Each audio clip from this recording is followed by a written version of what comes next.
E chegou o momento do Você e o Doutor. É hora de falar de saúde aqui no nosso programa.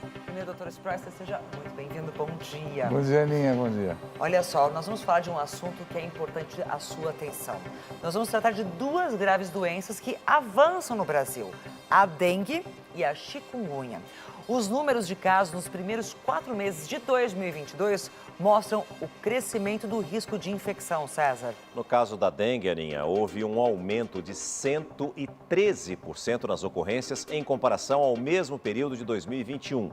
Mas há um fato novo que preocupa toda a classe médica. Uma nova linhagem do vírus da dengue foi descoberta aqui no nosso país, elevando o risco de quadros mais graves da doença. Acompanhe tudo agora na reportagem.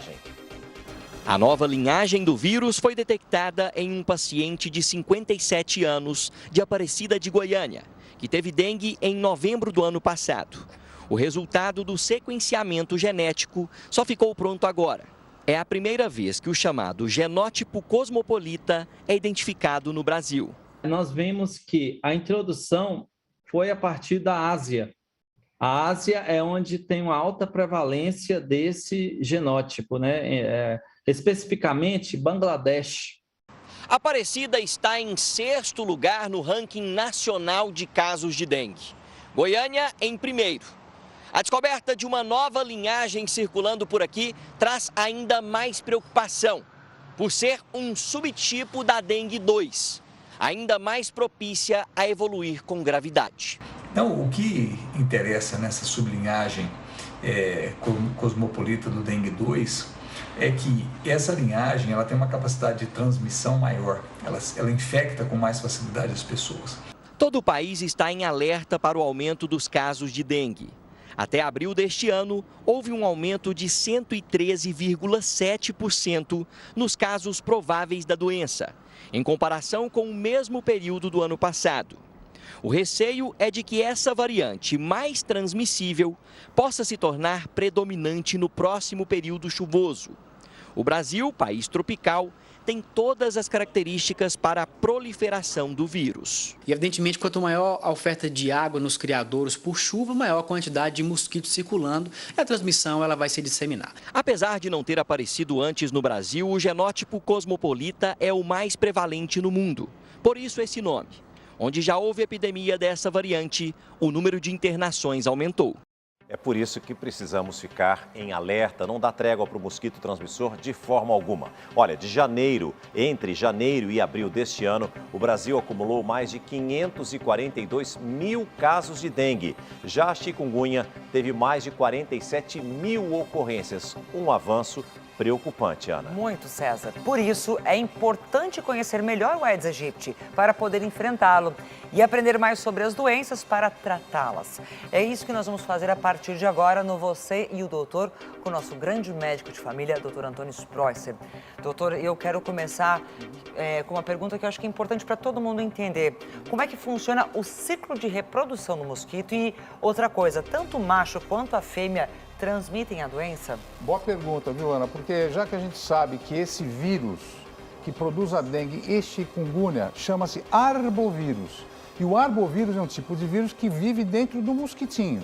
Então, para vocês terem ideia, o Aedes aegypti macho, ele se alimenta, em primeiro lugar, de fruta. Ele não se alimenta de sangue. Quem se alimenta de sangue é a fêmea. A fêmea se alimenta de sangue para quê? Para amadurecer os ovos que ela tem dentro dela. Por falar em ovos, olha como é que é. Ela coloca de 150 a 200 ovos e esses ovos ficam na parede de qualquer superfície. Quando chove, esses ovos caem na água, eles eclodem, eles se abrem na hora e já se transformam em larva. De larva para pupa e de pupa já forma um mosquito adulto. Sabe em quanto tempo existe esse ciclo aqui? 7 dias. 7 dias. E uma fêmea, como eu falei, coloca 200 ovos. Se esta fêmea estiver já contaminada com o vírus, todos os ovos vão estar contaminados com o vírus. Então, na hora que nasce 200 mosquitos novos, nós teremos 200 transmissores da doença. Agora, veja só como é interessante. Vou mostrar para vocês como funciona. Vai lá O Aedes, ele tem no biquinho dele, ele tem xilocaína, é um anestésico, não é xilocaína, mas é um anestésico que ele vai lá, ó, anestesia a pele, suga o sangue, dentro tem os ovos, tá vendo os ovos na barriguinha dele? Encheu de sangue e esses ovos agora, eles estão... Agora, olha só, esse paciente tem dengue, o mosquito vai lá, pica, tira o sangue do paciente, vai para você que não tem a dengue e transmite para você esse vírus. Então ele pega o paciente que tem a dengue ou chikungunya, pica, tira o sangue, o vírus está lá dentro e vai lá e pica e aí transforma e vira. Agora, doutor Sprocer, nós sabemos que muitos dos sintomas são parecidos entre as duas doenças, entre a dengue e a chikungunya. Tem como diferenciar? Tem. Como você falou, os sintomas são muito parecidos mesmo. Mas aqui eu vou mostrar uma animação para vocês verem. Os primeiros sintomas são muito parecidos, então a dengue e a chikungunya. Então ambos têm febre acima de 38 graus. Dor de cabeça, os dois casos têm, os dois tipos de patologia. Manchas vermelhas no corpo inteiro, no tórax e no abdômen. Dor nas articulações. Então esses são sintomas comuns, mas dor nos ossos. Nos ossos do corpo inteiro, né? Dor nos olhos também, parece que tem uma pressão dentro do olho. Falta de apetite, esse acontece mais na dengue. E mal-estar geral, parece que passou um caminhão em cima de você. A chikungunya, os olhos ficam muito vermelhos, isso chama atenção no pronto-socorro e dá coceira no corpo inteiro. Então você vê que tem as similaridades, mas tem também as pequenas diferenças entre um e outro.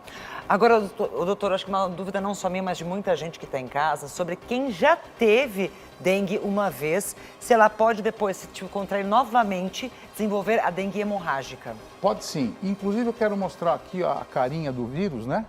Se você pegou dengue, por exemplo, nós temos 4 subtipos da dengue. No Brasil, nós temos mais o tipo 3. Agora, lá em Goiânia, nós temos esse subtipo que é mais raro, o tipo 2. Mas se você pega o vírus, por exemplo, esse tipo 1, se você for picado novamente com esse mesmo, você não vai ter a doença, você já está imune.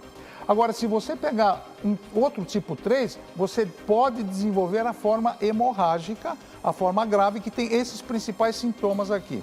Então, dor intensa e contínua no abdômen, dói a barriga inteira. Tanto é que você tem que, às vezes, ir para o hospital pela essa dor. Além disso, vômito.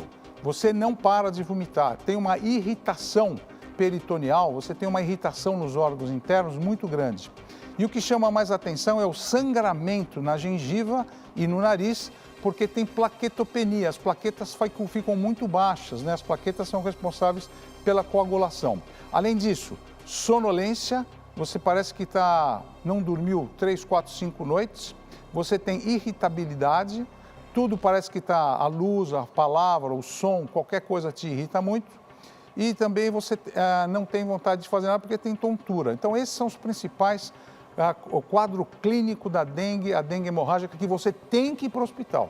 Não adianta ficar em casa. Sintomas imediatamente vai para o hospital porque pode piorar, você pode até morrer.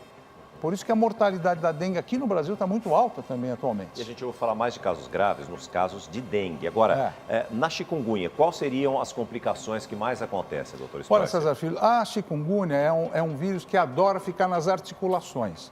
Então, vou mostrar para vocês, o principal local da chikungunya são as articulações, que nós chamamos de artralgia.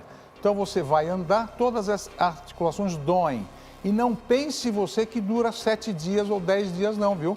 Isso aí pode durar meses. Nossa. É como se fosse a dengue tardia, a SARS-CoV-2, esse vírus atual que a gente tem, sabe, tardia, a forma tardia? Sim. A chikungunya também tem essa forma tardia e dura meses. São dor sintomas nas que vão articulações. aparecendo e você vai sofrendo com E vai eles. sofrendo. Tem pacientes que ficam 8 meses com dor nas articulações. Por isso que a prevenção é tão importante, por isso que a gente tem que lutar contra esse mosquito. Exatamente. Agora, doutor, uma coisa que a gente sabe também é que não existe tratamento específico para essas doenças. Não. Então, como cuidar? Então, normalmente o que a gente faz é tome muito cuidado. Primeiro é hidratação para os rins funcionarem bem. Você pode tomar o analgésico para tirar a dor, por exemplo, acetaminofén, paracetamol. O antitérmico, como a dipirona, para baixar a febre. E o protetor de estômago, mucosa H, para não ter sangramento. E você não deve, nós no Brasil, nós nos automedicamos muito. Não tome anti-inflamatório, como ibuprofeno, diclofenaco, cetoprofeno, e não tome o ácido acetil salicílico. Por quê? Eu acabei de mostrar para vocês as complicações da dengue, como hemorragia. Se você toma esses remédios, pode ter um sangramento grave. Então, não tome esses remédios. Agora, doutor Spreusser, e a vacina da dengue? Quem é que pode tomar? Então, essa dengue vacina, quem deve tomar são crianças de 9, adolescentes e adultos até 45 anos. Mas, ou que eles residem numa área endêmica da doença, como a região centro-sul do Brasil, ou norte e nordeste, ou quem já teve dengue. Quem já teve dengue pode tomar essa vacina. Agora, ela não deve ser tomada em crianças abaixo de 9 anos, em adultos acima de 45, e quem nunca teve dengue não deve tomar vacina. Agora, como você sabe que teve dengue ou não? Fazendo sorologia. Como a gente faz a sorologia hoje para SARS-CoV-2, tem a sorologia para dengue também, IgG e IgM, para saber se você já teve a doença. Agora, doutor Spreusser, para a gente fechar aqui esse assunto, o que nós podemos fazer para tentar combater o mosquito da dengue, da chikungunya? Porque a gente vê muitas prefeituras fazem aquele fumacê nas cidades. Exato. Isso resolve, não resolve? Porque aí isso está nas ruas, mas e dentro de casa? Essa sua pergunta é fundamental, porque o fumacê funciona em alguns lugares, mas olha só o que você tem que fazer. Cada um está na consciência de cada um. Em primeiro lugar, verifica se a caixa d'água da sua casa está bem tampada, porque muitas vezes o vento pode tirar a posição e o bichinho vai lá colocar os ovos. Colocar areia nos pratos de planta. Isso parece que é brincadeira, mas a maioria dos vasos não tem isso aí. Então ponha. Recolha e condicione o lixo do quintal. Não deixa lá largado, solto, porque a fêmea vai lá e vai depositar o ovo lá, vai chover, vai eclodir. Limpe as calhas. Essa sujeira, ela guarda muita água no interior. E aí a fêmea vai lá, põe o ovo e eclode os bichinhos outra vez. Cubra as piscinas. Aí você fala, mas a minha piscina tem muito cloro. Tem piscinas que não têm a quantidade de cloro suficiente. Depois, limpe e guarde as vasilhas dos bichos de estimação. Lave bem com até uma água especial, para tirar o ovo, fica grudado até 1 ano lá. E mantenha o lixo tampado e seco até o recolhimento. Não deixe o lixo solto, sem estar num saco fechado, porque isso aí acontece e vai aumentar a nossa contaminação. Professor, doutor Antônio Spreusser, muitíssimo obrigado pela aula, pela consulta, mais uma vez, totalmente gratuita para você de casa.